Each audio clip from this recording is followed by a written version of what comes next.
Today we will discuss a very important topic of oscillation having name characteristics of simple harmonic motion. आज हम simple harmonic motion की characteristics को understand करेंगे. कौन कौन से करेक्टरिस्टिक्स हम आज यहाँ पर डिस्कस करेंगे. So very first be the सबसे पहला हमारा करेक्टरिस्टिक्स होगा displacement in simple harmonic motion. So first one be the displacement. And displacement के बाद हमारा जो सेकंड करेक्टरिस्टिक्स होगा वो होगा हमारा एम्पलीट्यूड. ये हमारा सेकंड करेक्टरिस्टिक्स है. सो इसको भी हम डिस्कस करेंगे. After amplitude we will discuss the third characteristics of simple harmonic motion, that is the velocity of a particle in simple harmonic motion. And the last and the very important characteristics in simple harmonic motion with the acceleration. So ये कुछ important characteristics हैं जो हम discuss करेंगे आज के इस lecture में. So we will start with the very important characteristics of the simple harmonic motion, that is the displacement. We all know that, हम सारे जानते हैं कि जब कोई पार्टिकल सर्कुलर ट्रैक पे, सर्कुलर ट्रजेक्टरी पे मूव करता है तो वो सिंपल हार्मोनिक मोशन पोसेस करता है. ये हमारे पास एक सर्कुलर ट्रैक है, सर्कुलर पाथ है, और इस पाथ पे हम पार्टिकल के मोशन को कंसीडर करेंगे. सो सबसे पहले हम एक्सिस ड्रा कर लेते हैं. हम यहाँ पर दो एक्सिस ड्रा कर रहे हैं. ये हमारी एक्सिस होगी एक्स डैश, और वर्टिकल एक्सिस को हम डिनोट करेंगे वाई डैश से. तो ये हमारी दो एक्सिस है. Centre of the circular track को हम ओ से रिप्रेजेंट करेंगे, और एक पार्टिकल कंसीडर करेंगे on a circular trajectory. So let me consider a point P on the circular trajectory which is at a distance, जो कितने डिस्टेंस पे है, which is at a distance of that is a. याद रखना है कि इस केस में जो पार्टिकल है जो पॉइंट पी पे हमने प्लेस किया है वो एस एच एम पोसेस कर रहा है. इस पार्टिकल की projection on the x axis पे कहाँ होगी वो ड्रा करते हैं. So let me consider here we have the projection of this. ये प्रोजेक्शन है पार्टिकल की ऑन द एक्स एक्सिस, इसको हम एन से डिनोट करेंगे. सिमिलरली इस पार्टिकल की projection on the y axis कहाँ होगी, तो यहाँ से लाइन ड्रॉ करते हैं, और ये इस एक्सिस पे, इस पॉइंट पे ये वाई एक्सिस को कट कर रहा है. सो ये पॉइंट रिप्रेजेंट करेगा projection on the y axis. इसको हम एम से डिनोट करेंगे. Okay, so from O to N ये हमारी डिस्प्लेसमेंट हुई है. इस डिस्प्लेसमेंट को हम बेसिकली एक्स से डिनोट करेंगे. And from O to M ये डिस्प्लेसमेंट हुई है हमारी. इस डिस्प्लेसमेंट को हम कंसीडर करेंगे वाई. तो यहाँ पर दो डिस्प्लेसमेंट है हमारे पास, x and y. Let me consider, हमें कंसीडर करना है कि particle basically makes an angle theta. ये थीटा एंगल बना के मूव कर रहा है. अगर ये एंगल थीटा है तो this angle is also theta. ये एंगल भी हमारा कैसा होगा, ये एंगल भी हमारा थीटा होगा. ओके, डिस्प्लेसमेंट फाइंड करनी है. सो डिस्प्लेसमेंट कैसे फाइंड करेंगे, जस्ट लुक एट हियर.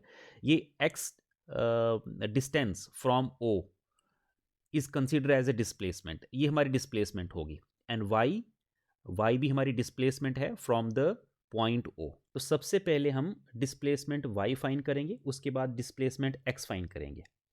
तो कंसीडर करते हैं साइन ऑफ थीटा. यहाँ साइन ऑफ थीटा कितना होगा, sine of theta is equal to perpendicular upon hypotenuse. So perpendicular क्या होगा इस केस में, now in that case P N be the perpendicular, P N, and hypotenuse होगा यहाँ पर ओ पी. नाउ इस डायग्राम को अच्छे तरीके से देखो. N P will act as N P is equal to, ये हमारी ओ एम के बराबर है. सो इसको हम कंसीडर कर सकते हैं displacement y. Similarly O P ये हमारा रेडियस वेक्टर है, मैक्सिमम डिस्प्लेसमेंट है ये हमारी, इसको हम ए से डिनोट कर रहे हैं. ओके, सो पी एन या फिर N P that is y, ये हमारा वाई होगा. Okay, and O P be the a, ये हमारा ए होगा। तो यहाँ से हमें क्या मिलेगा, यहाँ से हमें बेसिकली y की वैल्यू मिल जाएगी। तो y कितना आ गया हमारा, y आ गया हमारा a sine of theta. So this is what the displacement, ये हमारी डिस्प्लेसमेंट है, ये हमारी डिस्प्लेसमेंट है। तो इसको हम क्या करेंगे, इसको हम अपने पास रखेंगे, इंपॉर्टेंट है ये। This is our displacement. Okay, इस रिलेशन को हम कुछ इस तरीके से भी लिख सकते हैं। कैसे, just look at here, as we all know that this omega be the angular velocity, ये हमारी एंगुलर वेलोसिटी है। और एंगुलर वेलोसिटी किसके बराबर होती है, angular velocity is equal to the, ये होती है हमारी angular displacement that is theta upon t, that is our angular velocity. तो यहाँ से हमें क्या मिलेगा, यहाँ से हमें angular displacement that is theta की वैल्यू मिल जाएगी, which is equal to omega t. So theta की वैल्यू क्या है, थीटा की वैल्यू है omega t. So omega t की वैल्यू हम क्या करेंगे, पुट करेंगे। कहाँ पर पुट करेंगे, we will put this value in the above relation. तो पुट करते हैं, तो ऊपर वाला रिलेशन क्या बन जाएगा, सो नंबर 1 रिलेशन, ये हमारी इक्वेशन नंबर 1 है, इसको इक्वेशन नंबर 1 कंसीडर कर लो। सो ऊपर वाला रिलेशन हमारा आ जाएगा y is equal to a sine of theta, और थीटा को रिप्लेस करेंगे अब हम, ये आ जाएगा हमारा a साइन ऑफ थीटा को रिप्लेस कर देंगे हम किससे, ओमेगा टी से। So this is the another relation, another displacement along the y axis. ये हमने एक डिस्प्लेसमेंट फाइंड कर ली है। अब सेकंड डिस्प्लेसमेंट देखते हैं। Second displacement that is cos of theta. आप डायग्राम को देखो और डायग्राम में कॉस थीटा की वैल्यू फाइंड करो।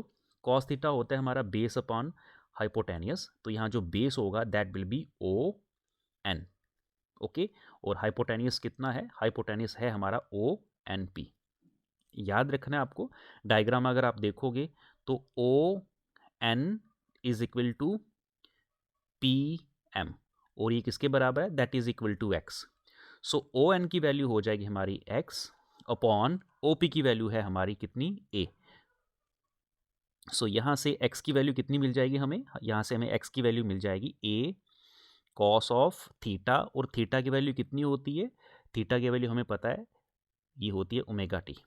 सो this is the another relation. ये एक और रिलेशन आ गया हमारा किसका, डिस्प्लेसमेंट का। तो ये दोनों डिस्प्लेसमेंट हमें क्या करनी है, ये दोनों डिस्प्लेसमेंट हमें याद रखनी है, we will use in our upcoming relations. So दोनों रिलेशंस याद रखनी है। So this is what, this is the displacement. ये हमारी फर्स्ट हो जाएगी, इसको रहने दो, ये फर्स्ट इक्वेशन है और ये हमारी सेकेंड इक्वेशन है। The very next character is amplitude. The definition of amplitude is that the maximum displacement of the particle from the mean position is known as the amplitude. mean position से जो maximum displacement होती है किसी particle की किसी simple harmonic motion में, उसी को हम amplitude बोलते हैं। तो इसकी definition कुछ इस तरीके से है, the maximum displacement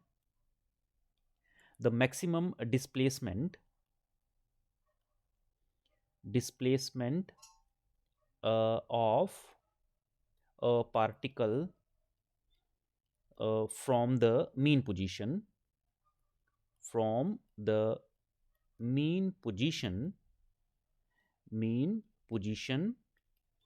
in simple harmonic motion is known as amplitude, उसको हम amplitude बोलते हैं। ओके, सो हमने क्या किया है, हमने पीछे डिस्प्लेसमेंट फाइंड करी है, तो डिस्प्लेसमेंट का रिलेशन रिजल्ट यहाँ पर यूज होगा।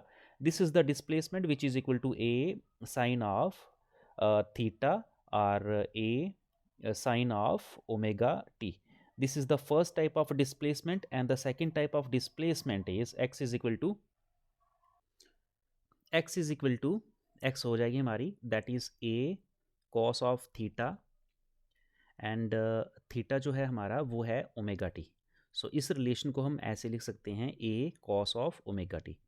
तो ये दो रिलेशंस हैं जिनको हम यूज़ करेंगे। ये दोनों रिलेशन बेसिकली डिस्प्लेसमेंट को रिप्रेजेंट कर रहे हैं।